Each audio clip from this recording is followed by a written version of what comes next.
इश्क का भूत और एक सनक ने खत्म कर दिया पूरा परिवार। पति पत्नी समेत दोनों बेटियों को उतारा मौत के घाट। व्हाट्सएप स्टेटस से खुले कई गहरे राज। उत्तर प्रदेश का अमेठी जिला 3 अक्टूबर का दिन शाम के 6 बज रहे थे। तभी औरवा भवानी गांव में सत्यव्रत अवस्थी के घर से ताबड़तोड़ फायरिंग की आवाज आई। तब दिन ढल रहा था तो इस कारण उस समय हल्का अंधेरा छाया हुआ था। आसपास के लोग दौड़ते हुए सत्यव्रत के घर जा पहुंचे क्योंकि आवाज यहीं से आई थी। वहां का नजारा देख लोगों के पैरों तले जमीन खिसक गई।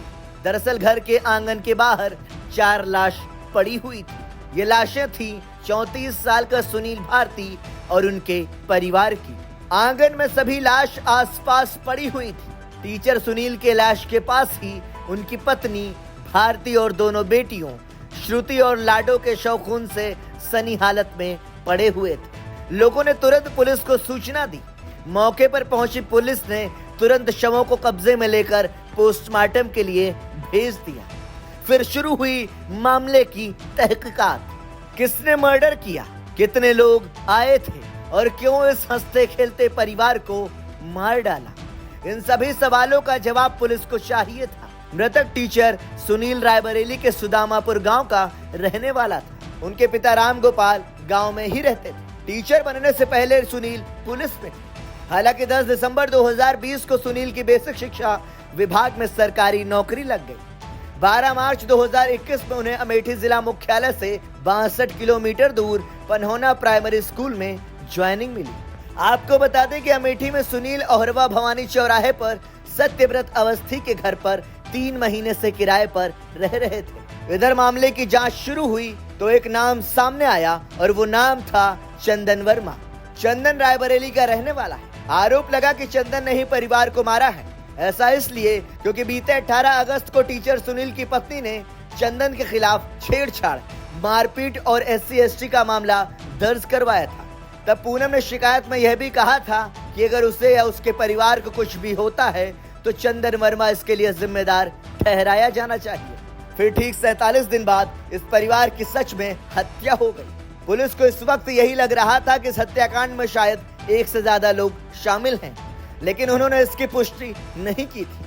हत्याकांड को एक दिन बीता तो अगले दिन खबर आई कि मृतक टीचर के पिता राम गोपाल ने थाने में चंदन वर्मा के खिलाफ FIR दर्ज करवाई है। उन्होंने इसमें कहा कि मेरे बेटे का रायबरेली में चंदन के साथ किसी बात को लेकर विवाद हो गया था। उसी की रंजिश में चंदन ने सभी को मार डाला। लेकिन थोड़ी ही देर बाद राम गोपाल का दूसरा बयान इस मामले में सामने आया। इस बार राम गोपाल ने कहा, मैंने पुलिस में अब तक कोई शिकायत दर्ज नहीं कराई है। पुलिस ने फिर कैसे ये मुकदमा दर्ज कर लिया, मैं इस बारे में कुछ नहीं जानता। मैं तो अनपढ़ हूँ, बस इतना जानता हूँ कि मेरे बेटे की किसी से कोई रंजिश नहीं थी। अब बहू और बेटा चले गए हैं, मेरा कोई सहारा नहीं रहा। एक छोटा बेटा है, सरकार अगर उसे नौकरी दे दे तो मैं उसी के सहारे अपनी जिंदगी गुजार लूंगा। पुलिस के हाथ लगा ठोस सबूत। उधर इन सब के बीच पुलिस भी अपना काम कर रही थी। घटना स्थल के पास लगे CCTV कैमरे को अच्छे तरीके से खंगाला जा रहा था। इसी बीच पुलिस को एक ऐसी जानकारी हाथ लगी जिससे काफी हद तक ये साफ हो गया कि हत्या का मास्टरमाइंड कोई और नहीं बल्कि चंदन वर्मा ही है।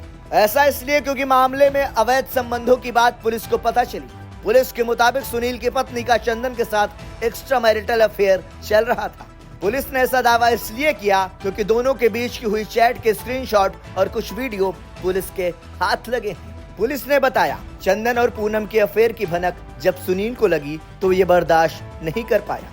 उसने पूनम की खूब पिटाई की, उसे चेतावनी दी कि अगर उसने चंदन से दूरी नहीं बनाई तो उसे छोड़ देगा। पूनम ने भी पति की बात मान ली।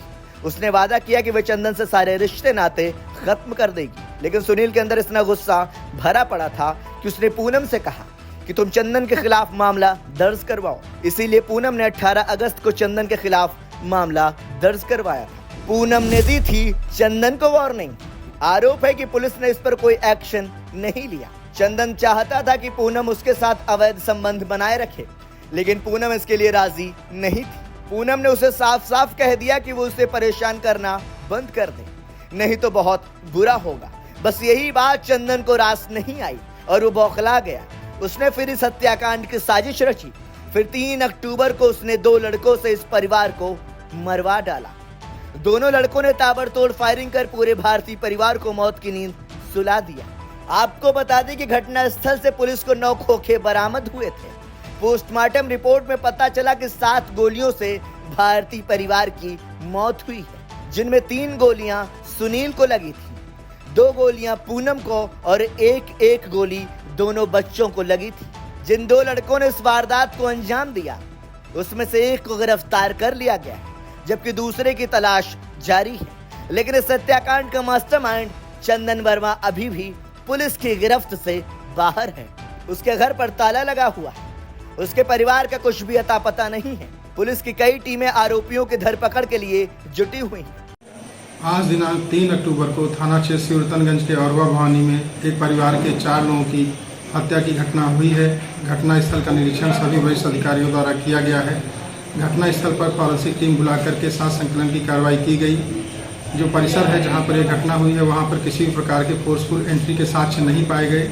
घटना के संबंध में कुछ आत्महत्यापूर्ण सुराग पता लगे हैं। 5 अलग अलग टीमें लगा करके घटना के अनावरण के लिए प्रयास किया जा रहा है। शीघ्र ही घटना का अनावरण करते हुए दोषियों के खिलाफ कठोरतम कार्रवाई अमल में लाई जाएगी। चंदन ने लगाया था व्हाट्सएप स्टेटस। यही नहीं, पुलिस को एक और सबूत चंदन के खिलाफ मिला है। दरअसल चंदन वर्मा ने पिछले महीने व्हाट्सएप पर एक स्टेटस डाला था, जिसमें लिखा था 12 सितंबर को ही 5 लोग मरने जा रहे हैं, ये तुम जल्द देखोगे। पुलिस की माने तो भारतीय परिवार के 4 लोगों को मारने या मरवाने के बाद कातिल खुद आत्महत्या करने वाला था, इसलिए उसने स्टेटस पर 5 लोगों की मौत की बात लिखी थी। 1 महीने से वो पूरे परिवार को मारने या मरवाने की तैयारी में जुटा हुआ था। सीएम योगी ने कही ये बात। फिलहाल पूरे यूपी समेत हर जगह कल से इसी हत्याकांड की चर्चा हो रही है। इस हत्याकांड को लेकर उत्तर प्रदेश के मुख्यमंत्री योगी आदित्यनाथ ने कहा, अमेठी में हुई घटना घोर निंदनीय और अक्षम्य है। मेरी संवेदनाएं शोक संतप्त परिवार के साथ है। दुख की इस घड़ी में यूपी सरकार पीड़ित परिवार के साथ खड़ी है। इस घटना के दोषियों को किसी भी कीमत पर बख्शा नहीं जाएगा। उन पर कठोरतम कानूनी कार्रवाई होगी। आपको बता दें कि इस घटना पर कांग्रेस नेता राहुल गांधी, बसपा सुप्रीमो मायावती और अमेठी के सांसद किशोरी लाल शर्मा ने भी घटना पर शोक जताया है। साथ ही सरकार पर सवाल उठाते हुए जांच की मांग की है। ये बड़ा जघन्य अपराध है। पहली बार लगा रखा तो क्योंकि ये मैं कल से इस परिवार के संपर्क में हूँ, इनके पिताजी के संपर्क में हूँ। हमारे कार्यकर्ता रिंकू जी से कल मेरी बात हुई थी। उनके पिताजी से मैं लगातार टच में हूँ। तो उनके पिताजी ने भी कुछ चीज़ें बताई जो आप ही लोग बता रहे हो कि एक FIR हुई थी वहाँ पे। तो उसका भी मैंने DM अमेठी से बात किया था कि भाई ये भी एक देखिए, इस एंगल से भी देखिए, कोई और एंगल भी है इसके अंदर तो उसको भी देखिए। पुलिस इन्वेस्टिगेशन कर रही है, उनका इन्वेस्टिगेशन आ जाए कि उनका क्या कहना है। लेकिन ये अपने आप में कानून व्यवस्था जो बिगड़ रही है यूपी में, उसका एक उदाहरण है। क्योंकि सरकार अपनी पीठ तो थपथपा रही है कि हमारे यहाँ बहुत बेहतर कानून व्यवस्था है। अगर बहुत बेहतर कानून व्यवस्था है तो ऐसे अपराध क्यों हो रहे हैं, ऐसी घटनाएं क्यों हो रही हैं, ये मेरा कहना है। राहुल जी से क्या बात हुई? राहुल जी से बात हुई, मैंने उनको घटनाक्रम की जानकारी दिया तो उन्होंने कहा कि ठीक है आप जाइए वहाँ पे, क्योंकि घटनाक्रम मेरे संसदीय क्षेत्र में हुआ। राहुल जी के संसदीय क्षेत्र के रहने वाले हैं, तो ये दोनों संसदीय क्षेत्र गांधी परिवार के ही हैं एक तरह से। तो उन्होंने मेरे को निर्देश दिए हैं, तो मैं उसी के तहत कल से ही इस परिवार के संपर्क में हूँ। पोस्टमार्टम के लिए मैंने DM साहब से कहा था कि जल्दी से जितना हो जाए, खैर उन्होंने किया। तो अभी पुलिस जांच कर रही है। लेट द जांच रिपोर्ट आने दीजिए, फिर उसके बाद देखते हैं क्या। ब्यूरो रिपोर्ट, संदेश वाहक।